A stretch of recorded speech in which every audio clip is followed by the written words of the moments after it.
یہاں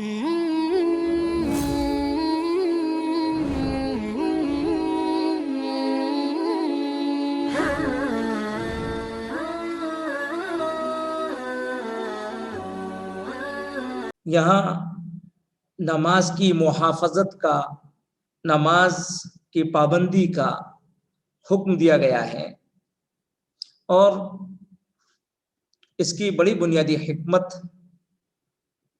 وہ یہ ہے کہ بندہ مومن اللہ کی طرف رجوع کرے۔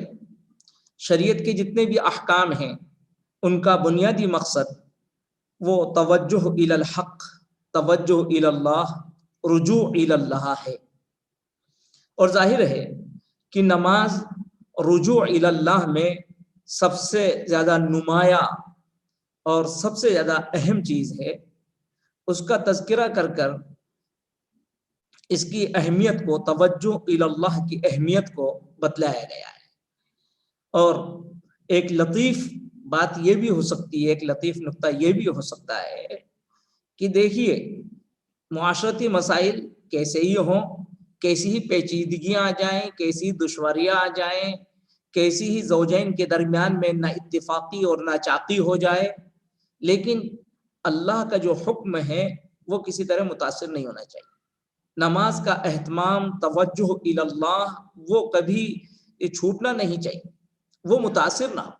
لہذا اس کی طرف توجہ دلاتے ہوئے یہاں نماز کی محافظت کا حکم دیا، اور اللہ نے فرمایا حافظوا علی الصلوات والصلاۃ الوسطی، نمازوں کی پابندی کرو اور درمیانی نماز کی۔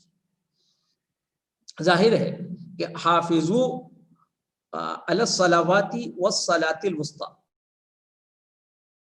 یہ آیت نمبر 238 ہے۔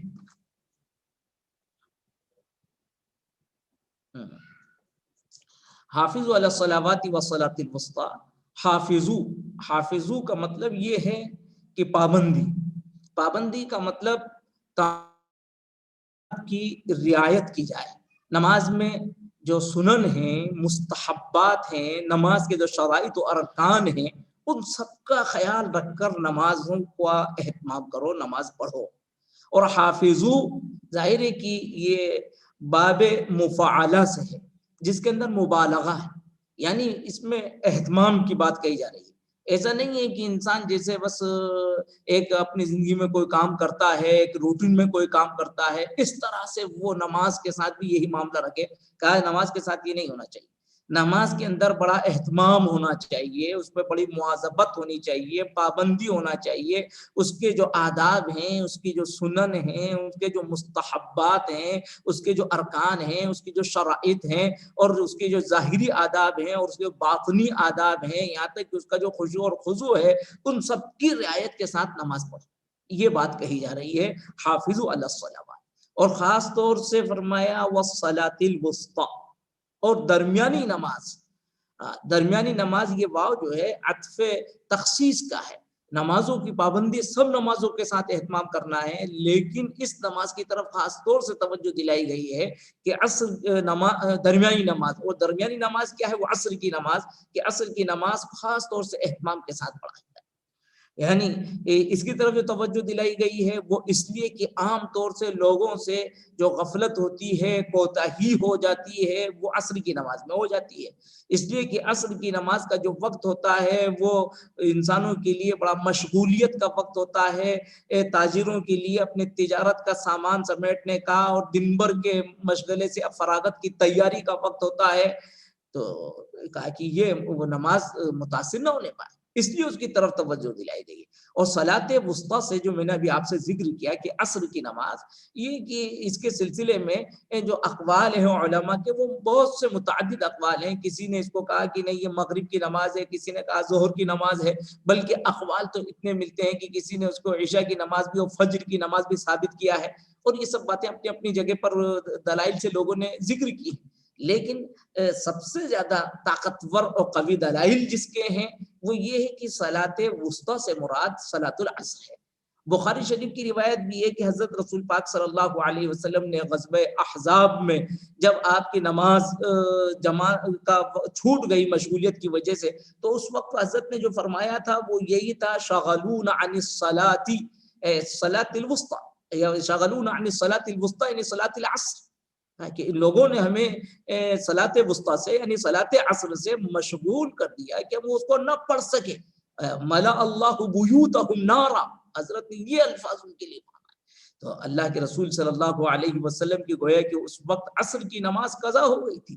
اور بخاری شریف کے علاوہ مسلم شریف میں بھی ایک روایت ہے جس میں اللہ کے رسول صلی اللہ علیہ وسلم نے تذکرہ فرمایا، انہا الصلاۃ التی شغل عنہا سلیمان بن داؤد، کہ یہ وہی نماز ہے جس سے حضرت سلیمان کو مشغول کر دیا تھا، عصر کی نماز۔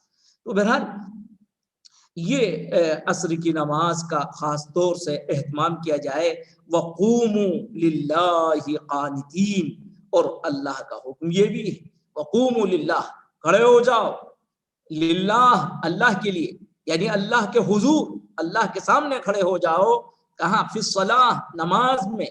کس طور پر؟ قانتین، قانتین کا مطلب یہ ہے ذاکرین لہو، اللہ کا ذکر کرتے ہوئے، مطیعین لہو، اس کی اطاعت کرتے ہوئے، خاشعین لہو، اس کے لیے خشوع و خضوع کو اختیار کرتے ہوئے۔ بہرحال تو ہے کہ جس طرح سے ظاہری آداب کی رعایت رکھی جائے، اس کے باطنی آداب کی بھی رعایت رکھی جائے۔ وقوموا للہ قانتین۔ حضرت زید بن ارقم رضی اللہ تعالیٰ عنہ کی روایت ہے کہ اس سے قبل نماز میں بات بھی کر لیا کرتے تھے۔ کوئی شخص ایک نماز میں کھڑا ہوتا، اس کے پہلو میں کوئی ہوتا تو اس سے دو چار لفظ بول بھی لیا کرتا تھا، لیکن جب یہ آیت کریمہ نازل ہوئی تو پھر اس کے بعد سے بات کرنا منع ہو گیا۔ تو مفسرین کی ایک بڑی جماعت نے یہ بھی اس کے معنی سمجھے ہیں، وقوموا للہ قانتین کا مطلب وقوموا للہ ساکتین، یعنی خاموشی کے ساتھ اللہ کے حضور کھڑے ہو جاؤ۔ بہرحال تو نماز کے عادات کی رعایت کی تاکید کی گئی، اور پھر آگے ایک طرف جب اتنی مواظبت اور پابندی کے ساتھ نماز پڑھنے کی بات کہی گئی تو قرآن کے جتنے بھی قوانین ہیں، اللہ کے جتنے بھی احکام ہیں، اب وہ اعتدال پر مبنی ہے، تاکہ نہیں یہاں اگر ایسے ایمرجنسی حالات آ جائیں کہ ایک انسان اس وقت جو ظاہری آداب ہیں ان کو ملحوظ رکھ کر وہ نماز نہیں پڑھ سکتا اور کوئی دشواری اور پریشانی ہو، تو شریعت نے اس حکم کے اندر تخفیف بھی کر دی، اور اس تخفیف کا تذکرہ یوں فرمایا، فَإِنْ خِفْتُمْ فَرِجَالًا أَوْ رُكْبَانًا۔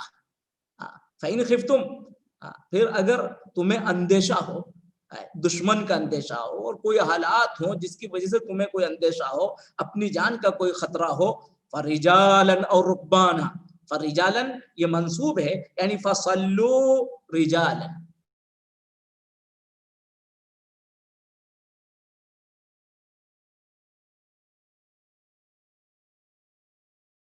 نماز پڑھ لی۔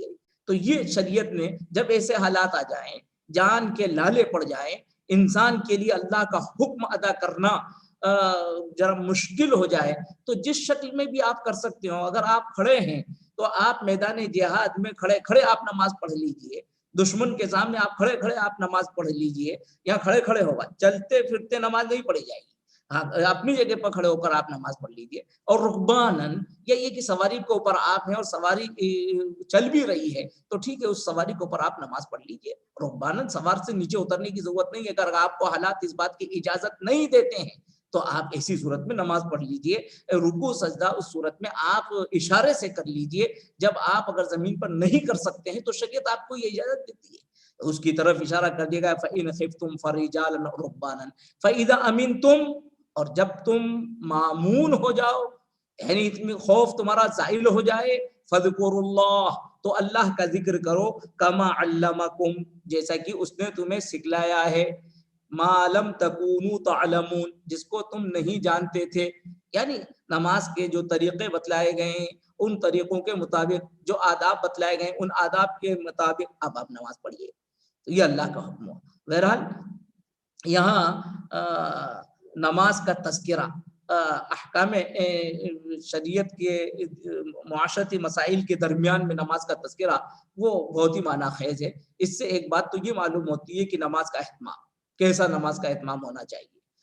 اور نماز انسان کا اتنا کہ وہ دنیا کی مشاغل نہیں، بلکہ اگر ایسے سنگین حالات بھی آ جائیں کہ اس کے جان کے لالے بھی پڑ جائے تب بھی اس کو نماز کی پابندی کرنا ہے۔ تو ایک بات تو یہ معلوم ہو رہی ہے، نماز کا اہتمام معلوم ہو رہا ہے۔ دوسری طرف شریعت کا ایک یہ حکم اور اس کا حسن بھی نمایاں ہو رہا ہے کہ شریعت نے انسان کو اتنا ہی مکلف بنایا ہے جتنا وہ برداشت کر سکتا ہے۔ لا یکلف اللہ نفسا الا وسعها۔ جہاں تکلیف شروع ہوتی ہے، جہاں پریشانیاں شروع ہوتی ہے، شریعت وہاں پر تقلیل اور تخفیف کر دیتی ہے۔